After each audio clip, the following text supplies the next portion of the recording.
Here we go now. This is Wesley. This is that's Lyman Bostock's middle name. A new podcast that Tom Rinaldi is involved with. Tom Rinaldi's won more awards than you can check a stick out on television. Now he's going to go the podcast way.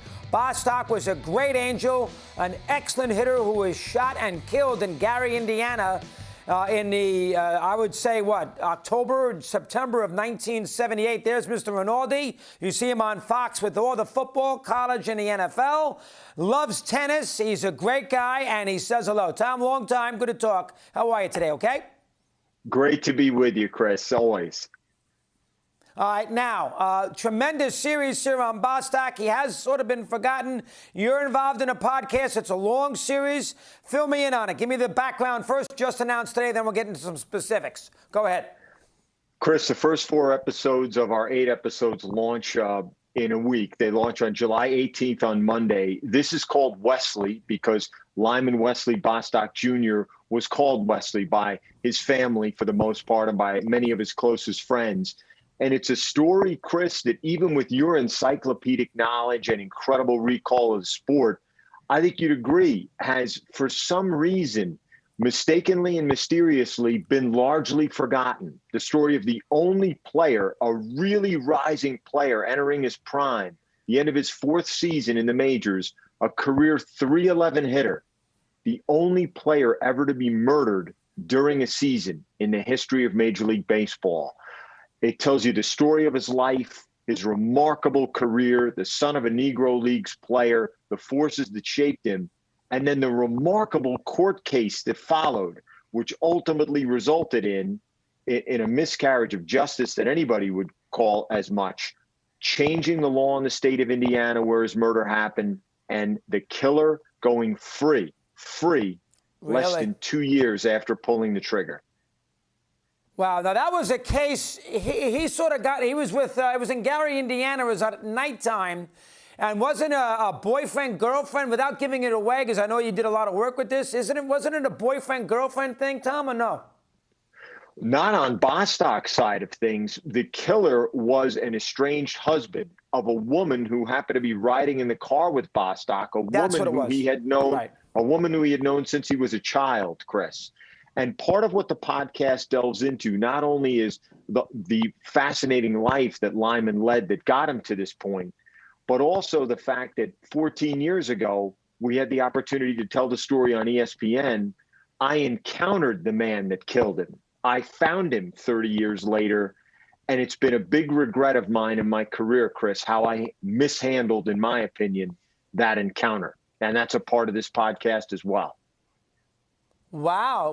When you mean mishandled, didn't do a good job of the interview? What exactly do you mean by when you say mishandle?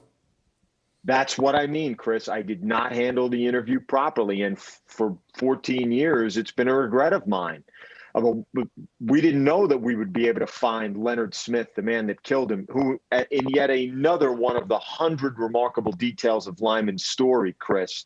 Leonard Smith lived 6.5 blocks away from the intersection where he took Bostock's life. He went right back to resume his life after getting out of a state mental hospital. And that's where we found him, living in the same tenement building that his mother had owned.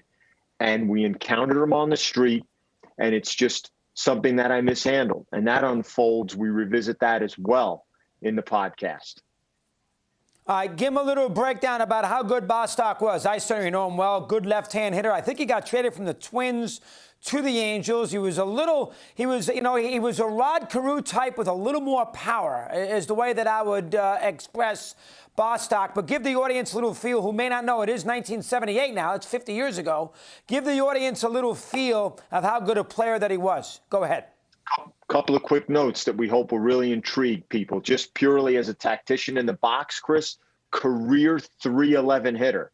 Twice finished in the top 5 in batting. A protege of Carew's. Carew is in this podcast along with George Brett. Both of them suggested if he had been healthy and maintained his productivity, he was clearly on the track to become a 3,000 hit man, potentially somebody who would have been under consideration as a Hall of Famer if he had a long career. An Ichiro type hitter is how these guys viewed him. He's also somebody, Chris, who after he signed one of the biggest contracts, not only in baseball, but in all of sport in 78, signed it in late 77, spurning the interest of Steinbrenner, the personal recruitment of Reggie Jackson. He went into a huge slump and went to Buzz Bavasi and Gene Autry, the owner of the Angels at the time, and said, I don't want to be paid my salary. I haven't earned it. They told him, Lyman, if you hit a home run for every game the rest of the season, we're not going to pay you any more. Take the money. He did and gave the entire month's salary to charity. Yet another aspect of Lyman Bostock. Yeah, I do. I vaguely remember that, and I was 18 years of age. I do remember that salary scenario there. Why forgotten? You know, it was a big story for about 3 or 4 days, but as you said, most of the audience would not know anything about him. How come, Tom? I think that's a perpetual mystery, which we explore, Chris, and to a degree, we hope in our own small way to correct. One of the reasons is the news cycle, right? This happened before ESPN, before CNN, before constant 24/7 news coverage. It also happened 1 week before the death of Pope John Paul I, which obviously became the biggest story around the world. That happened a year before Thurman Munson tragically died in the plane crash. So a number of the things that surrounded the circumstance of his death have probably colluded to push him more toward the margins than really where Lyman Bostock should be as a player on the cusp, Chris, of being a great, of being potentially an all-time great. And he was not the intended target. Is that correct or not? That is correct. Leonard Smith, the estranged husband, and again, we hear from people who were in the car that night when the gunshot was fired. He pulled up alongside at a red light in Gary, Indiana on a Saturday night, at the time the deadliest city in the United States of America, the murder capital of the United States, fired one shot into the back seat, allegedly aimed at his wife, Barbara. But instead, that one shot from a .410 bore shotgun hit Bostock, who was rushed to an emergency room at Mercy Hospital nearby in Gary. His wife, Yuvine, was called. She's the heart and soul of this podcast in terms of being its emotional center. We hear a lot from her. Chris, can you believe the Angels? Bostock died early the morning of September 24. The Angels played that day. They played the final game of their series against the White Sox. Can you imagine that happening today? Incredibly, Carney Lansford, one of his teammates, a rookie, who was written in to Lyman's spot in the lineup, breaks down in the podcast, recalling his first at bat when he homered, batting in Lyman's spot in the lineup. Remarkable details surrounding this story.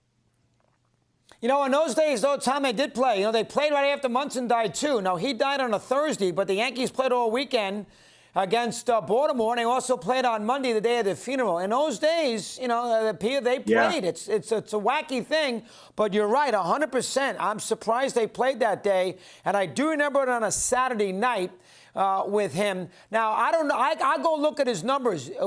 He was a young player. Brett and these guys, and Carew, they thought he had 3,000 hit potential. There's only 13, 14 guys who have done that. They think he had that kind of potential long term. Fourth season, and of course, right? So Carew loves him, beloved teammate of his. He cast Carew right away as his mentor. And Carew talks, Chris, about the fact that there had never been another young player who absorbed what Carew wanted to share the way that Lyman did, who basically sat by his side and tried to hear about pitchers, sequences, breakdowns to try to do everything he could to improve as a batter, because Lyman recognized how great Carew was and how much he might be able to learn from that, right? When he joined the Twins and he was there for 3 seasons. Quickly on George Brett, at Lyman's funeral, Jim Fregosi, Chris, who was the first-year manager of the Angels, imagine trying to manage through that situation, was supposed to eulogize Lyman. Instead, he was so overcome with emotion, without any warning, he turned to Brett's brother, Ken, and asked Ken to get up and speak on behalf of the team without advance warning or any notes. Ken does. You hear some of that eulogy in the podcast. Wow. And George is very emotional hearing it back. Great, Tom. That's superb. Everything you touch is great. Keep up the good work. Appreciate some thoughts. We'll be on top of this next week. Appreciate you coming on here today.